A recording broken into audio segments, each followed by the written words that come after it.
first grade Smarties, and welcome back to Math with Miss Applewhite. It is so good to see you again, and I am so glad you are here for more math learning. We have been learning about equal parts. What does that word equal mean?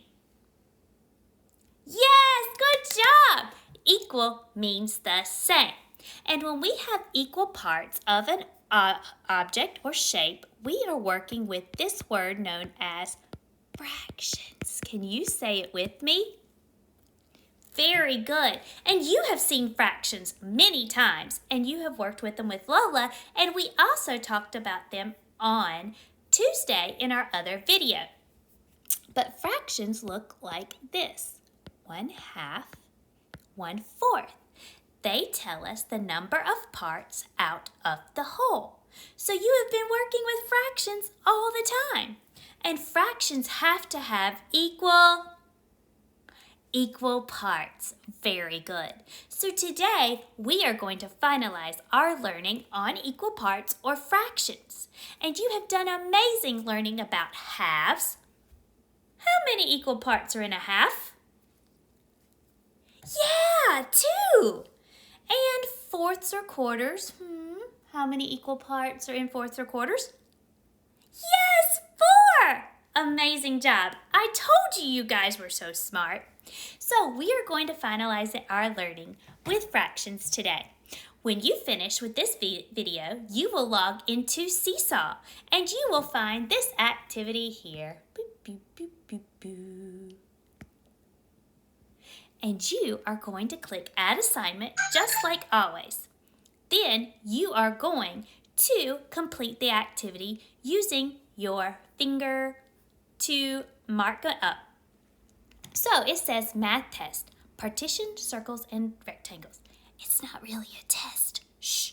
It's just a good check-in to see how much knowledge you have about fractions or equal parts. So let's look at this first box right here. Partition this rectangle into fourths. How many equal parts are in fourths? Very good, 4. So all it wants me to do is draw my lines to show how this shape could be into 4 equal parts. Is there more than one way? Yeah, you're right. Is it okay if someone does something different? Yes, absolutely, as long as there are 4 equal parts. Now, do those parts have to be perfect?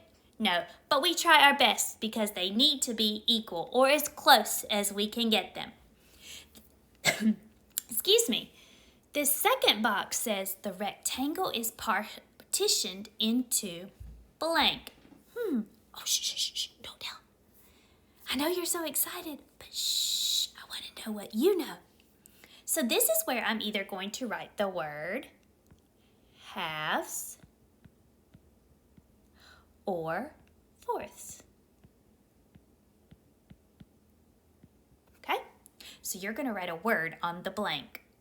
Then, this box right here, this circle is partitioned into, shh, I know you guys know, but shh, don't tell your neighbor.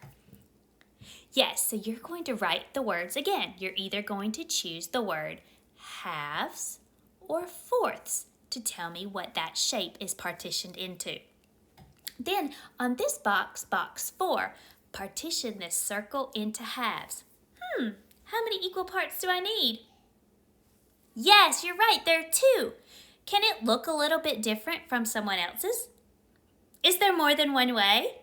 Yes, remember those lines we talked about, vertical, going up and down, or horizontal, going side to side or across. So it might look different because there is more than one way to show halves. Then at the bottom you have this. Bella is having a party and wants to share her cake with 3 friends. Yummy cake. I like cake. Do you like cake? So Bella, and she has 3 friends.